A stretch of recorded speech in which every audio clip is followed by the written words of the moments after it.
Hey there, I'm Riley Hughes, co-founder of Trinsic and the host of the Future of Identity podcast. Normally on the podcast, we talk to people who are building the IDtech products of tomorrow.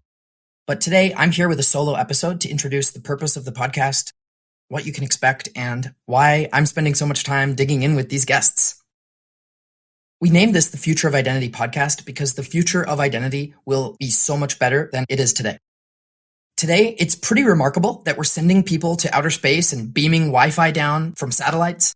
We have, AI that can write my shopping list, plan my meals, and then write me a poem about it. And we're editing genes and doing all sorts of unbelievable things with technology and science and innovation. And yet, I can't even prove that my legal name is Riley Hughes digitally. The only way I have to do it is pull a plastic card out of a leather pouch in my pocket and show it to you in person. Even then, that's not even a great solution. Some of the most innovative identity companies of today are built around this premise of taking photographs of that plastic card, taking a selfie, and checking to make sure that those two are likely from the same person. It's always confused me that we don't take photographs of handwritten checks to send people money. I use PayPal or Venmo or Coinbase. And I don't take photographs of handwritten notes to send messages. I use Gmail or WhatsApp or other products that allow me to communicate. But somehow, identity is still largely analog. Our identities are still the last thread tethering us to the physical world. The primary reason I still need to carry my wallet around with me everywhere I go. And when we get off of the SpaceX craft onto our Mars colony, we're not going to pull a plastic card out of our spacesuit to get access to the things we need there. The future of identity is clearly going to be better than it is today. And the reason I bring up the payments analogies and the messaging analogies is because the way that we'll get there, the way that we digitize and move identity into the future, is not going to be necessarily through technology, although that'll play a role. It's not going to be necessarily through concepts or ideals like self-sovereignty or decentralization, although those will play a role too. This will happen through great products. I manage my email through Gmail because it's a great product. It allows me to search my email and I never have to delete things. It allows me to filter spam. It gives me a lot of benefits that make my life better.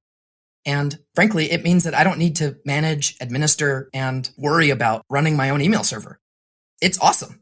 It's a great product. I mean, with Gmail's flaws aside, it's a great product. There's a reason that these products don't already exist in most people's lives today. Identity is hard. Identity is a big problem. Identity requires interoperability on a scale that is challenging because it covers so many aspects of our lives. But identity today is where finance was 10 years ago. 10 years ago, we had some Fintech products that were useful for point solutions, and we had the seeds of a Fintech ecosystem.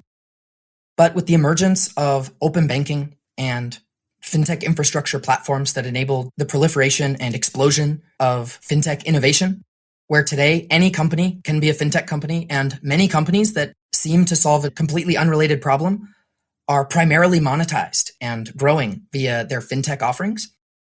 Likewise, today, there are IDtech products in all kinds of industries that have created the seeds for innovation in the identity industry that wasn't possible in the past. Some of those new innovations have come from groups trying to solve for things like decentralized identity. And if you really break down how verifiable credentials and decentralized identifiers and other new protocols are being used in the wild, if you squint, it looks a lot like the way that developers use open banking. Open banking enables your financial data to be reusable, composable, and useful across a variety of applications. And likewise, verifiable credentials make identity data reusable and useful and composable across a variety of applications while maintaining privacy and doing so in a standard way that enables developers to get a host of valuable features out of the box instead of needing to build everything in a proprietary way. For the last 5+ years, the industry has focused so much on getting these technologies right, which is important. But until recently, the way to talk about products in the space was to say the application layer of self-sovereign identity, or some other variant of this somewhat convoluted sentence. And recently, we started using the term IDtech as shorthand for describing the product application layer that is causing these technologies and concepts to be adopted in production. Because after all, we could build the most amazing and elegant technologies and protocols, but if they're never adopted, then we've missed a big opportunity to make a big impact on an important problem. So during the Future of Identity podcast, our goal is to talk with people building at this level, who are building amazing products that solve real-world problems and that are driving adoption of identity protocols and solutions that enable a better future. Building products that allow people to more securely and safely access the things that they need and get on with their life. So in these episodes, we'll dig into some of the tactical and relevant boots on the ground, rubber meets the road kind of questions. We'll try to talk to the people with real experience deploying IDtech products to users and unpack the lessons that could only be learned by taking a product to market.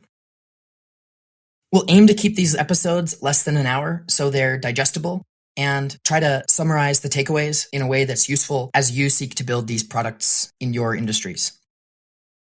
We'll dig into some of the most challenging and hairy problems with launching an IDtech product. Things like onboarding stakeholders into an ecosystem. Things like building a great user experience for end users, or overcoming the chicken and egg problem that's inherent with a lot of these use cases. And we'll try to examine some of the unique opportunities for identity products across various industries. Things like healthcare, finance, real estate, and employment and education, supply chain, and a variety of other industries. And some of the unique ways that you may think about taking a product to market in those different industries, geographies, and use cases. If you're interested in following our journey, I invite you to follow us on YouTube, Apple, Spotify, or wherever else you listen to your podcasts. I'm always around on Twitter at Riley P. Hughes, and Trinsic is a great place to start if you're interested in building an IDtech product to solve problems in your industry. You can find us at trinsic.id or on Twitter at trinsic_id.